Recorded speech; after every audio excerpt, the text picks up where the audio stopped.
امام احمد بن حنبل نے اپنی وارفتگی میں کہا تھا جس کے لیے کوڑے کھا رہا تھا وہ ہاتھ آ گئے ہیں۔ اور یہی تو مسلمانوں ہمارا عقیدہ بھی یہی ہونا چاہیے کہ مرو بھی تو حضور کی نام پر، کہ ہم قبر میں جاتے ہیں تو بھی ہمارے بزرگوں نے ہمیں یہ عقیدہ دیا ہے، فرشتے اگر آتے بھی ہیں تب بھی ہم یہ کہتے ہیں اب تو پائے ناز سے اے فرشتوں کیوں اٹھو، اب تو پائے ناز سے اے فرشتوں کیوں اٹھو، مر کے پہنچاؤں یہاں اس دل ربا کے واسطے۔ پھر نہیں مانو گے تو اور ایک مسئلہ پیش آ جائے گا، نماز تمہاری کمپلیٹ نہیں ہو پائے گی۔ ایک بڑا مسئلہ ہے، عربی کا ورڈ میں تمہیں ترجمہ کر کے بتاؤں گا، ترجمہ کر کے۔ مثال کے طور پر لفظ کاف جو ہے عربی میں مخاطب کے لیے، یعنی تو، تم، آپ کہنے کے لیے۔ جیسے میں کہوں کیف حالک، حالک کا مطلب ہوا تمہارا حال کیسا ہے۔ عربی میں نے پوچھا تمہارا حال کیسا ہے، تم سامنے رہو گے تو ہی پوچھوں گا نا، سامنے رہو گے میں پوچھوں گا کیف حالک، آپ کی طبیعت کیسی ہے، تم خیریت سے ہو۔ تو، تم، آپ، یہ الفاظ کب بولے جاتے ہیں؟ جب آدمی سامنے ہوتا ہے، سامنے والے کو ہی لفظ کاف سے خطاب کرتے ہیں، لفظ کاف سے خطاب کرتے ہیں۔ اب مثال کے طور پر دور رہنے والے کو لفظ ہو سے خطاب کرتے ہیں، ہو کا مطلب ہوتا ہے وہ آدمی۔ اب میں پوچھوں کیف حالہ، اس کا حال کیسا ہے، جو یہاں نہیں ہے اس کو ایسا۔ سمجھ میں آ رہی بات؟ یہ گرامر ہے عربی کے۔ اب آؤ تمہاری نماز انکمپلیٹ کیسے ہوتی اگر حضور کو حاضر نہیں سمجھو گے؟ نماز پڑھ لیا آپ نے، سورہ فاتحہ بھی پڑھ لی، قرات بھی کر لی، رکوع بھی کر لیا، سجدہ بھی کر لیا، قعدے میں آ کر بیٹھے، قعدے میں آ کر بیٹھے، یہاں اینڈنگ ہے نماز کا، نماز ختم ہونے والی ہے۔ اب التحیات پڑھتے ہوئے آئے، التحیات للہ والصلوات والطیبات، السلام، کیا کہو گے؟ السلام علیکہ، کا مطلب ہوتا ہے آپ، السلام علیکہ کا مطلب ہوا آپ پر سلام ہو۔ اور اتنا ہی نہیں، ایھا النبی، اے نبی، سامنے والے کو اے کہہ کر کے پکارتے ہیں، اے کر کے کس کو پکارتے ہیں؟ جو سامنے ہو۔ السلام علیکہ ایھا النبی، اے نبی آپ پر سلام ہو۔ اب یہاں تم نہیں سوچو گے کہ نبی یہاں نہیں ہے تو سلام تمہارے التحیات میں بدل لو، آج سے التحیات کا سلام بدل لو، یوں کہو، میں سکھا بھی دیتا ہوں، السلام علیہ، وہاں کہو علیہ، یعنی سلام ان پر ہو۔ تمہارا نبی جو تمہارے سامنے نہیں ہے تم ایسے سلام کرو۔ سنیوں کا نبی ان کے سامنے ہم کہیں گے السلام علیکہ، اے نبی آپ پر سلامتی ہو۔ صحابہ نے بھی یہی کہا، تابعین نے بھی یہی کہا، اولیاء کاملین نے بھی یہی کہا، فقہاء نے بھی یہی کہا، محدثین نے بھی یہی کہا، سب پوری امت نے حضور کو سلام پیش کیا کیسے؟ اے نبی آپ پر سلامتی ہو۔ اس کا مطلب ہے وہ عقیدہ رکھ کر سلام کر رہے تھے، نمازوں کے وقت نبی کو حاضر و ناظر تسلیم کرنا ہوگا۔ اور تم نہیں مانو گے تو نماز تمہاری انکمپلیٹ ہے۔ ہم اللہ کے نبی صلی اللہ تعالی علیہ وسلم کے متعلق یہ عقیدہ رکھتے ہیں کہ وہ حاضر ہیں، ناظر ہیں۔ ارے عزیزو، قصور اپنی نگاہوں کا ہے ورنہ عاشقوں دیکھو، قصور اپنی نگاہوں کا ہے ورنہ عاشقوں دیکھو، سر محفل ہی اکثر میرے سرکار آتے ہیں، اکثر محفلوں کی وہ رونق ہے، سر محفل ہی اکثر میرے سرکار آتے ہیں۔ صحابہ اکرام رضوان اللہ تعالی علیہ مجمعین نے اللہ کے نبی صلی اللہ تعالی علیہ وسلم کو بنفس نفیس اپنی جماعتوں میں محسوس کیا ہے، ان کے بعد تابعین نے محسوس کیا ہے، اور جن لوگوں نے حضور پاک صلی اللہ تعالی علیہ وسلم کو دیکھا ہے تو اگر وہ حاضر و ناظر نہ ہو، حاضر نہیں ہو سکتے تو کوئی دوسرا دیکھ کیسے سکتا ہے؟ حاضر نہ ہو تو کوئی کیسا دیکھ سکتا ہے؟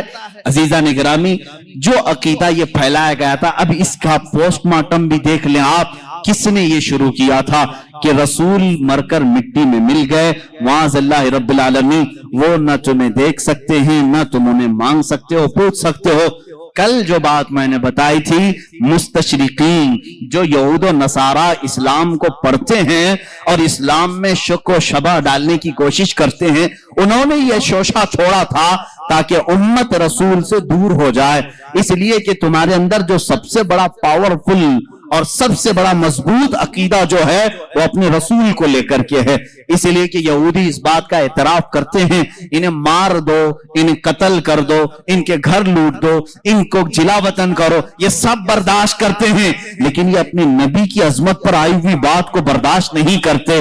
آج بھی دنیا اس بات کو مان رہی ہے، ان کے اندر اگر کوئی چنگاری باقی ہے جو انہیں جمع کرتی ہے تو وہ رشتہ رسول ہے، محبت رسول ہے، عظمت مصطفیٰ ہے، اور یہی چیز ختم کرنے کے لیے وہ ایڑی چوٹی کا زور لگائے ہیں۔ لیکن ظالموں یاد رکھنا، تم اپنے منہ کے پھوکوں سے اللہ کے نور کو بجھا نہیں سکو گے۔ کیا حرج ہے حضور سے مانگنے میں؟ کون سی دقت ہے؟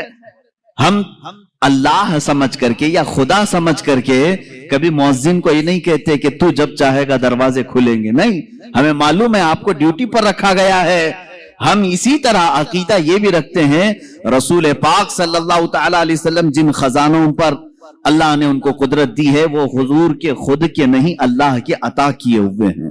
رسول پاک کو اللہ تعالیٰ نے مالک بنایا ہے، اسی لیے محدثین نے فرمایا حضور پاک صلی اللہ تعالی علیہ وسلم کا ایک لقب ہے، وہ نائب خدا مطلق ہیں، یعنی اللہ کا جو نائب ہے، اللہ کا جو نائب ہے، تو رب تبارک و تعالیٰ کا جو نائب ہے تو وہ اس کی زمین پر اختیارات اگر نہیں رکھتا تو پھر نائب کیسا ہے؟ اگر اس کو کچھ بھی اختیارات نہ دیے جائیں تو اس کو نائب کہیں گے؟ مثال کے طور پر امام ہے اور نائب امام ہے، امام صاحب اگر یا کمیٹی والوں نے نائب امام کو کہا کبھی تمہیں نماز پڑھانا نہیں ہے، کچھ بھی نہیں کرنا ہے، مسجد میں آنا ہے، تو نہیں پوچھے گا پھر نائب امام کیوں کہہ رہے ہو مجھے، نائب امام کیوں کہہ رہے ہو؟ آپ کو میں دنیاوی مثالوں سے صرف ذہن کی قربت کے لیے سمجھا رہا ہوں۔ سی ایم ہے اور ڈپٹی سی ایم ہے، اور ڈپٹی سی ایم کو اگر کہہ دیا جو کچھ بھی نہیں، خالی تجھے بیٹھنا ہے اور اٹھ کے چلے جانا ہے، پارٹی چھوڑ کے چلا جائے گا، کچھ بھی کرنا نہیں ہے، کوئی اختیار میرا نہیں ہے، تو ڈپٹی سی ایم بنائے کیوں ہے؟